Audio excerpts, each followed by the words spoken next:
Hello, everyone, and welcome to my channel, Journey 718. If you are following my series on the bathroom renovation, we are on phase 5, and this is the installation of the flooring.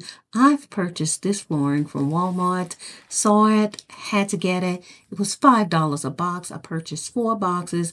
The black and white pattern is exactly what I was looking for. Each piece is a 12 by 12 size in a square shape. I started in the middle of the floor, peeling the backing and laying the floor.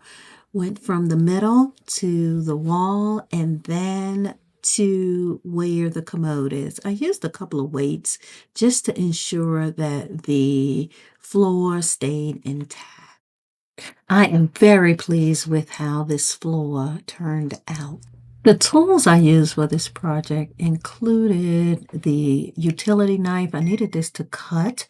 In addition to the utility knife, I used scissors, and the leveler or ruler is to ensure that it was straight, each piece.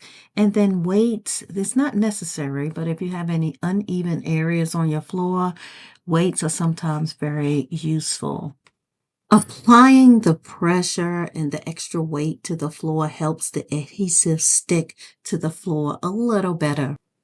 Now that we're finished with the flooring, let's do a quick recap of all the phases of the project. Install wallpaper. I will be removing the old wallpaper and replacing it with a new wallpaper, which you saw in the unboxing. That's what I will use. In stage 2, I will paint. So I will be painting this bathroom. I will select a color and paint. That's in stage 2. Stage 3, I will install fixtures on the sink, the vanity area. So I will be installing a fixture there.